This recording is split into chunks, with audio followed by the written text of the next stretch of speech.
এই ধরনের ছবি কিন্তু আপনারা আপনাদের একটি নর্মাল ফটো দিয়ে কিন্তু বানিয়ে নিতে পারেন। এভাবে সুন্দর সুন্দর যে কোনো টাইপের ছবি কিন্তু আপনারা অনায়াসে কিন্তু বানিয়ে নিতে পারেন। তার জন্য আমার সম্পূর্ণ ভিডিওটি আপনাদের দেখতে হবে। আপনারা যদি সম্পূর্ণ ভিডিওটি না দেখেন, টেনে টেনে দেখেন, তাহলে কিন্তু আপনারা কিছুই বুঝতে পারবেন না। তো ভিউয়ার্স, এক সময় কিন্তু আমরা ডিএসএলআর ক্যামেরা ভাড়া করে বিভিন্ন জায়গায় ভাড়া টাকা খরচ করে গিয়ে কিন্তু আমরা ছবি তুলে থাকতাম।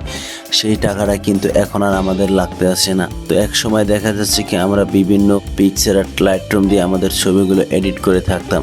তো সেই কষ্টটাও কিন্তু আমাদের আর লাগতে আসে না, কারণ আমাদের মাঝে কিন্তু গুগল জেমিনি চলে এসেছে। তার জন্য আমাদের কষ্টগুলো কিন্তু সলভ হয়ে গেছে। তো আজকে ভিডিওতে আমি আপনাদেরকে দেখিয়ে দেব কিভাবে আপনারা একাধিক গুগল জেমিনির মাধ্যমে আপনারা ছবি এডিট করে থাকবেন। তো চলুন আমাদের ভিডিওটি শুরু করা যাক। তো ভিউয়ার্স, আমরা চলে আসলাম আমাদের ফোনের স্ক্রিনে আসার পর প্লে স্টোরে অ্যাপ্লিকেশনে আমরা ওপেন করবো। এখানে সার্চ বারে আমরা টাইপ করব গুগল জেমিনি লিখে সার্চ দেওয়ার পর আপনারা এই অ্যাপ্লিকেশনটি এখান থেকে ইনস্টল করে নেবেন। আমার যেহেতু ইনস্টল করা আছে তার জন্য আমি ওপেনে ক্লিক করলাম।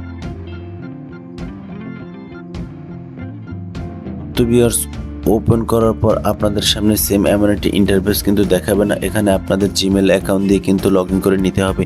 তারপর আপনারা এখানে ক্রিয়েট ইমেজ, তো আপনারা এখানে ক্লিক করবেন। ক্লিক করার পর বাম সাইডে দেখতে পারতেছেন যে প্লাস বাটন, তো আপনারা এখানে ক্লিক করবেন। ক্লিক করার পর এখানে কিন্তু লেখা আছে ক্যামেরা গ্যালারি ফাইল ড্রাইভ, তো আপনারা গ্যালারিতে ক্লিক করবেন। ছবি এডিট করতে চাচ্ছেন, তো সেই ছবিটি এখান থেকে আপনারা নিয়ে নেবেন। আপনাদের বারে বারে বলে আপনাদের ছবি যত ক্লিয়ার আসবে তত কিন্তু আপনাদের চেহারার হুবহু মিল রাখবে। এখানে এই ছবিটি আমি এখান থেকে ক্লিক করে ডানে একটি ক্লিক করলাম। ক্লিক করার পর এখান থেকে আমার একটা প্রম্পট কপি করা আছে, তো আমি এখানে পেস্ট করে দেবো। তো এই প্রম্পটটা আপনারা কোথায় পাবেন সেটা আমার ভিডিওর লাস্টে আমি বলে দেবো। তো আপনারা এখানে একটি ডান সাইডে দেখেন তীর বাটন, তো আপনারা এখানে একটি ক্লিক করবেন। তো ক্লিক করার পর আপনারা 2-1 মিনিট এখানে অপেক্ষা করবেন। অপেক্ষা করার পর কিন্তু আপনাদের গুগল জেমিনি কিন্তু ছবিটি বানিয়ে দেবে।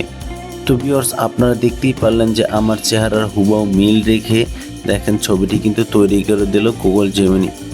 দেখেন, আমি যদি ছবিটি এখান থেকে সেভ করে নিতে ছবিটি ক্লিক করব। ক্লিক করার পর আমার এখানে সেভ বাটন আছে, তো আমি এখানে এটি ক্লিক করে আমার ছবিটি কিন্তু এখান থেকে সেভ করে নেব। তো ভিউয়ার্স, এই প্রম্পটটি আপনারা পাবেন আমার ইনস্টাগ্রাম আইডিতে। দেখেন আমার ইনস্টাগ্রাম আইডিতে দেখেন হাজার প্রম্পট কিন্তু এখানে আছে। তো আপনারা এখান থেকে কিন্তু কপি করে নিতে পারবেন। আপনার একাধিক প্রম্পট কিন্তু আপনারা এখানে পেয়ে যাবেন। তো এই ইনস্টাগ্রামের আইডির লিঙ্ক কিন্তু আমার ডেসক্রিপশন বক্সে কিন্তু আমি দিয়ে দেবো। তো আপনারা এখান থেকে জয়েন হয়ে নেবেন।